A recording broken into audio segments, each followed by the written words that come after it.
relax, spending a couple of $1 million. That was unthought of some years ago. Knowledge is surely increasing, and it is an act of God. The explosion in information technology at this time is part of that act. Just yesterday, someone called me using a Houston, Texas number. He was pretending to be calling from our assembly in CAC, Mercyfield, Houston. He said he wanted to confirm if I would be joining the fellowship on the church's WhatsApp group at 9 p.m. Because the call was strange, I asked him his name and the name of the pastor. When he noticed that his game was up, he became agitated, was angry, and suddenly dropped the phone. No doubt, the gentleman lives in Nigeria and was making his call from Nigeria, but purportedly using a Houston, Texas number. Surely, knowledge shall increase. Let's look at a few terminologies. I like to do this because Nigeria fast, particularly when it comes to information technology. And I don't know how much I'm ready to cover. As we delve into the arena of virtual schooling, it is important to look very simply found in that environment.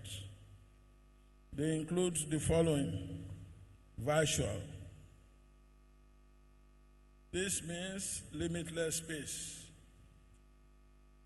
That is why an online or virtual class is not bound by space or distance. As long as infrastructure is available, students can log into their classrooms from anywhere under the globe. Before I came here, I was teaching in a university with 25,000 students.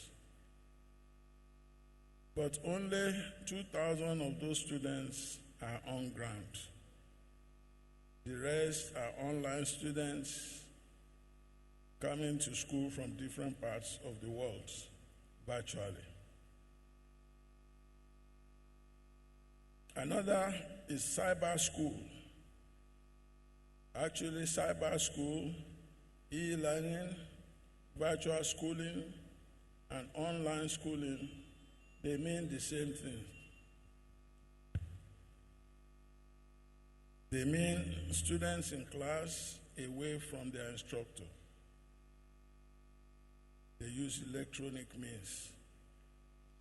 3, online schooling teaches students entirely online or primarily through the internet. It is education that uses one or more technologies to deliver instruction to students who are separated from the instructor. It also enables interaction between the students and between the students and the instructor. Last year, during the COVID-19 pandemic strike at its peak, schools in Nigeria were closed. The government frowned at crowds gathering together.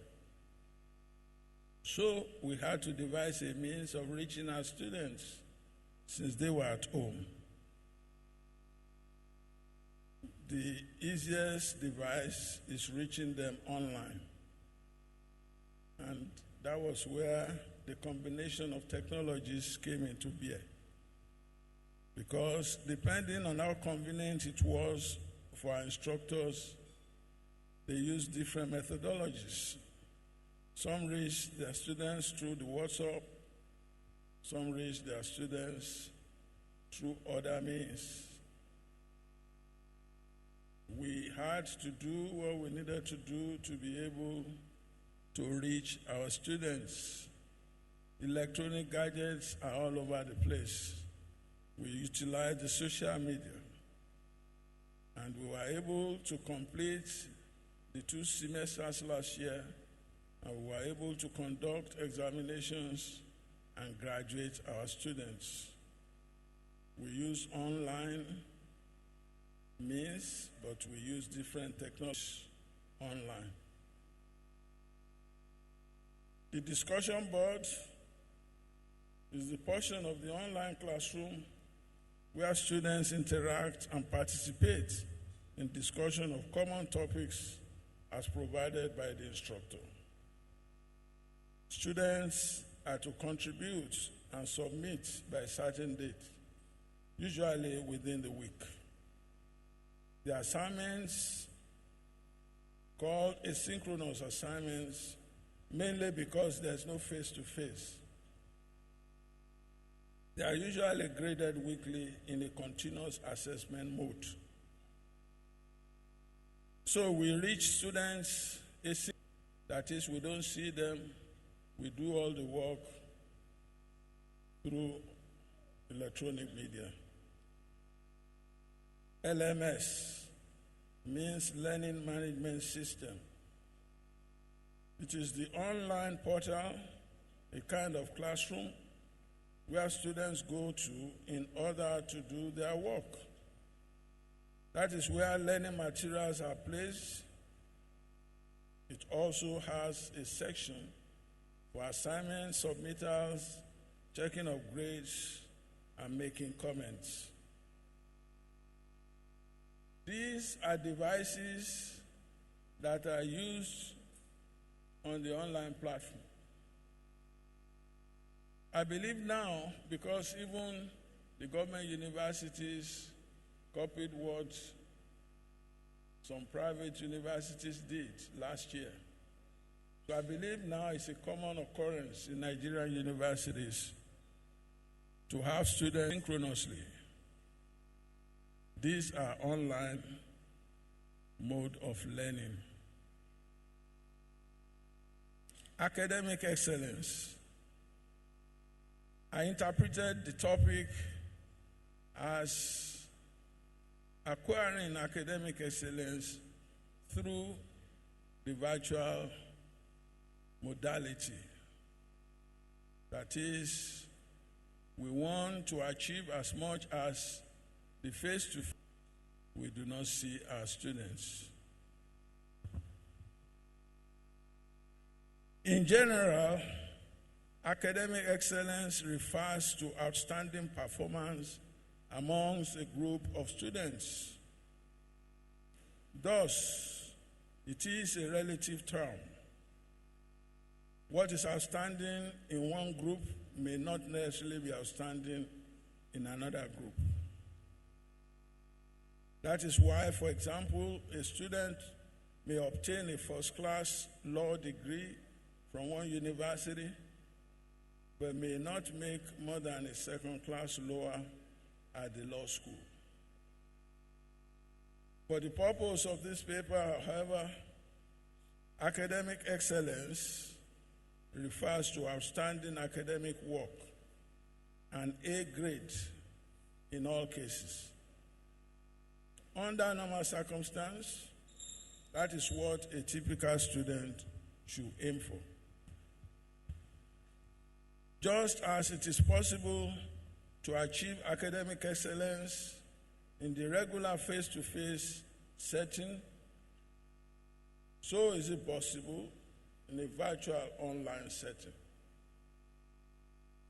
Hard work, focus, sacrifice, availability of useful current materials, and active collaboration with high-flying colleagues have been known to help.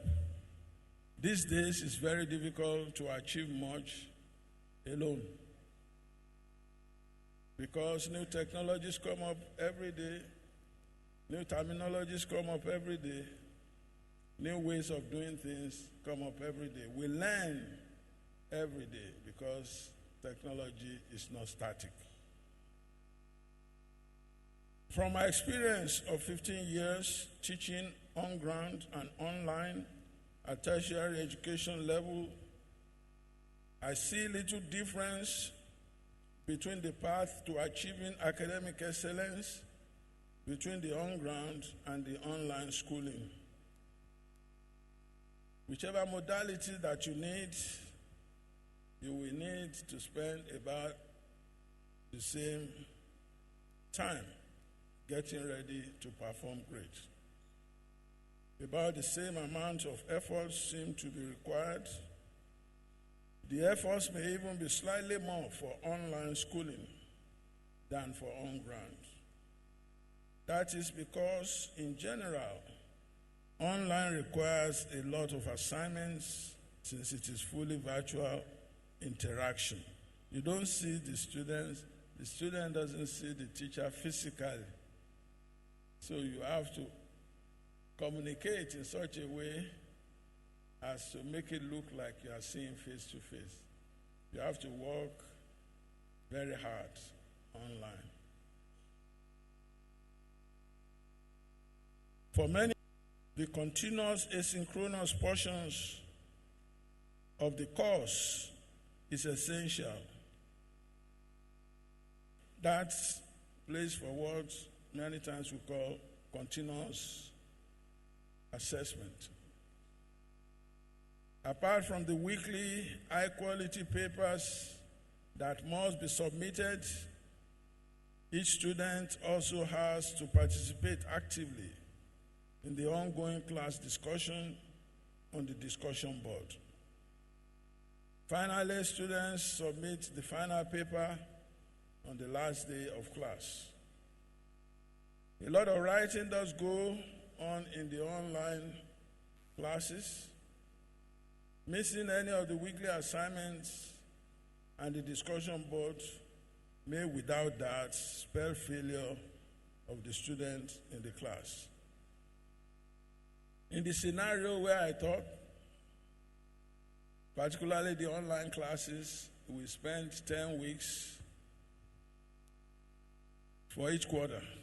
A quarter is just a quarter, 3 months. So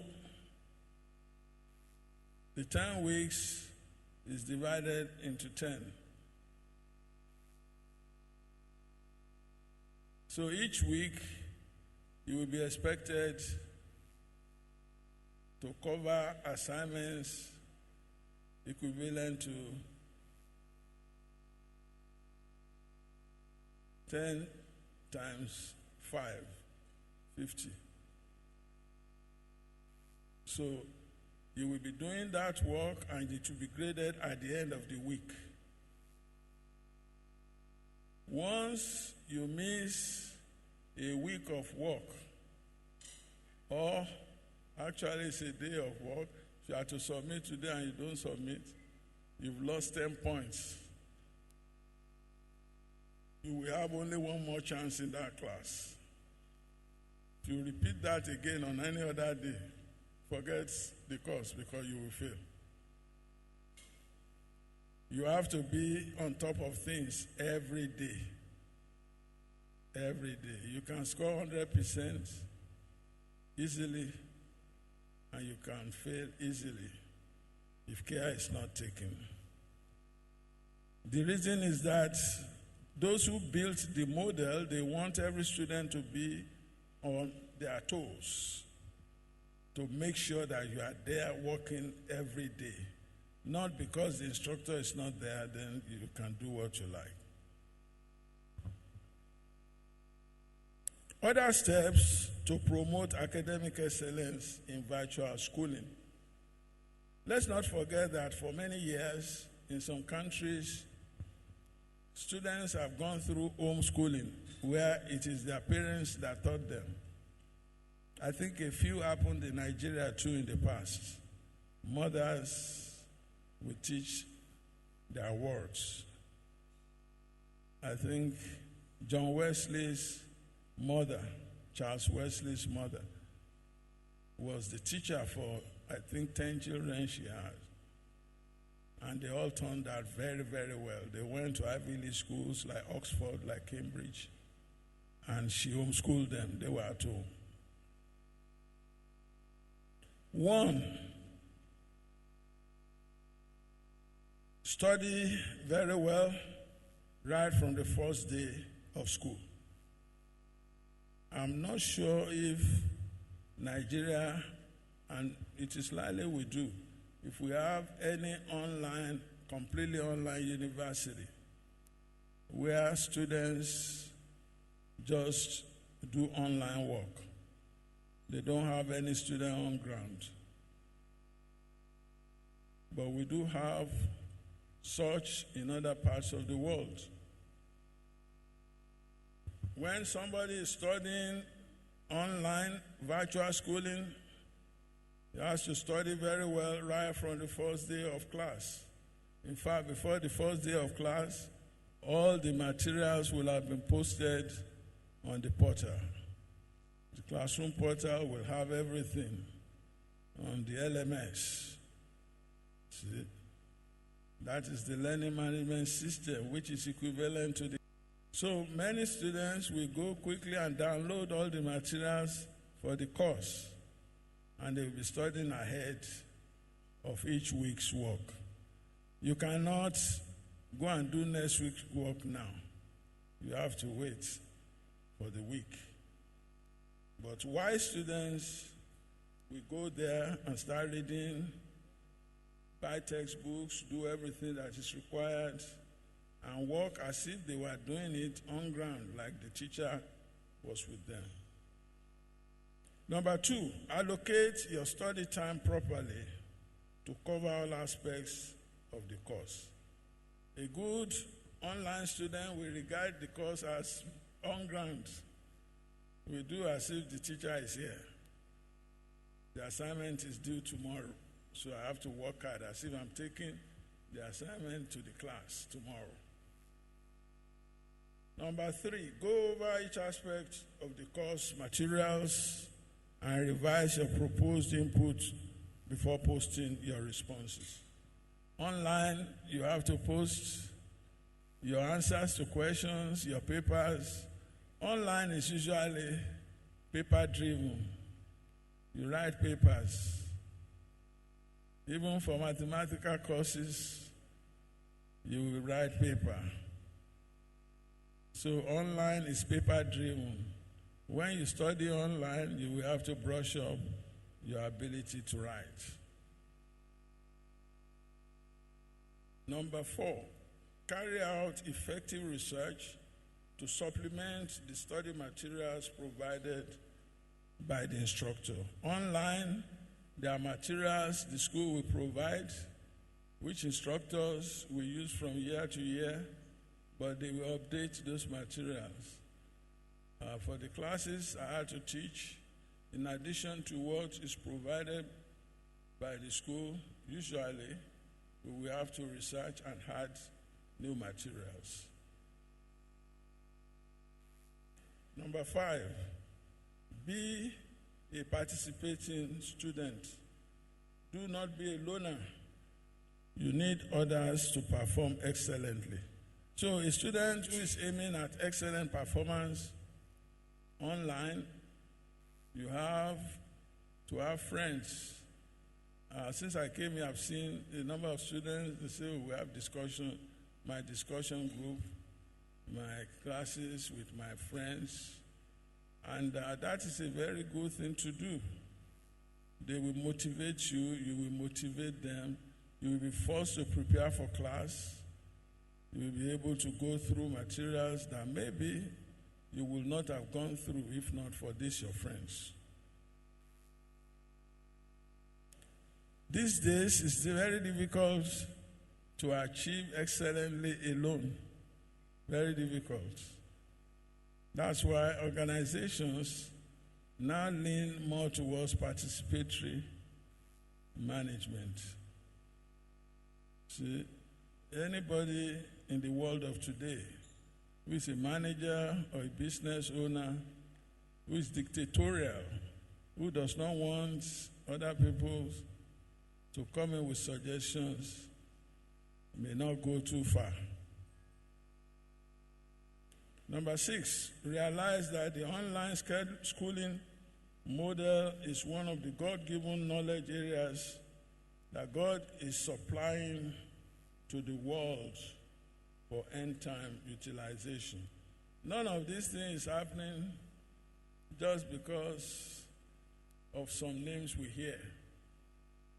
It is God who provides the knowledge. He said, in the last days, knowledge will increase. So God is providing this so that man can utilize them for his survival. That's why the Bible says that my people are destroyed for lack of knowledge. So that means if there is knowledge, there will be a way out of destruction. I was so pleased when they provided us the vaccine against COVID-19 in our school. Interestingly, in Nigeria and in the world, we were one of those who first had a taste of that. We were just here in school and they came and say, oh, they brought it to Cacyof, you people. And even some weeks after we got it here, my family members in the U.S. had not gotten it. So you can see that God is so favorable to us in this country and on this campus.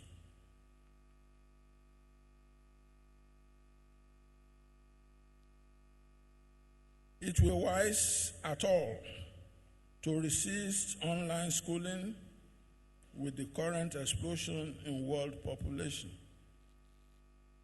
It is through the online that many universities are able to reach students. When we were teaching in one university in Houston, we didn't know we had students from Hong Kong. We had students from South Africa. We had students from all over the place. And they made up the 25,000 because in our school in Houston, we had only 500. But you could see the remaining students joined from the students in our classes abroad. They resist online delivery. They said mainly that their governments, because many of them came with scholarships, so their governments will reject their certificate if they see that they attended online school. That is a possibility. We even noticed, before I came here, we noticed that out of every 100 scholars that did their PhD through online modality, not up to 5% got jobs from regular universities. If they got jobs at all, they got it from online universities too. Those professors in the universities, they resist bringing these other ones in. Because as far as they are concerned, getting a PhD through online delivery is a change. They are resisting. But whether we like it or not, many people see the online platform as the future of education. Look at now,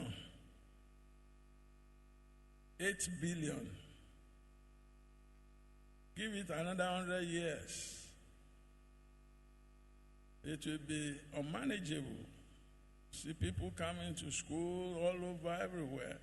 So we will have to do something about it. And people are already doing it now. Through online delivery, we were able to graduate our students. Some schools have not yet done that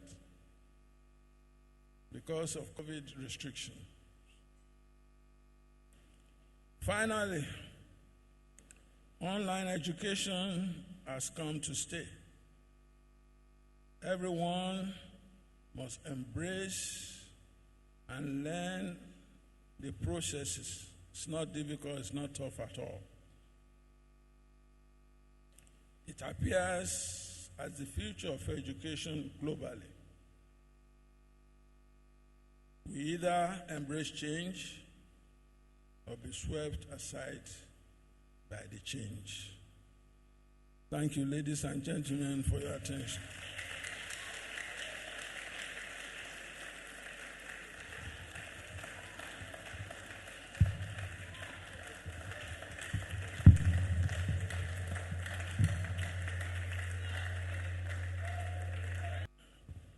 I'm sorry, I may not be familiar with the process. Will there be questions? Okay, thank you.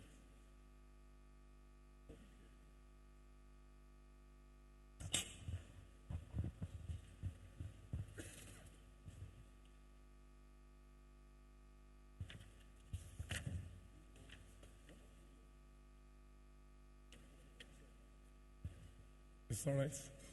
So we'll be going straight to interactive section. Only one person will be allowed to ask question. Okay? If you have any question, raise up your hand. Anybody? Okay, so you can come here. The brother there, please come.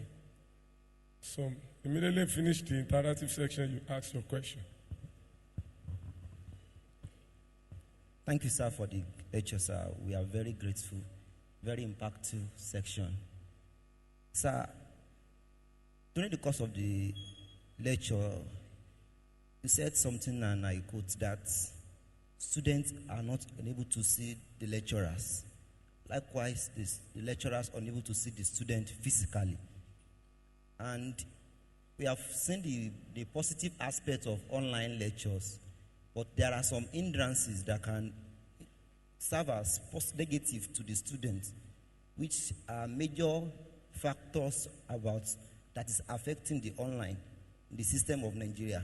I'll just highlight some of the factors. Bad network system. We all know that the network system in Nigeria, these are not palatable for lectures. Electricity is another thing. Power system of the country is not very impressive.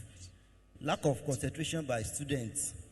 When lecturers is in class, students are not concentrating. Talk less where there is no lecturer seeing. It's one of the hindrances. Parent distractions, social media can also be a factor. All these are some hindrances that are affecting the growth of online classes. So I don't know what are the solutions to this, and what can you say, sir? Thank you very much.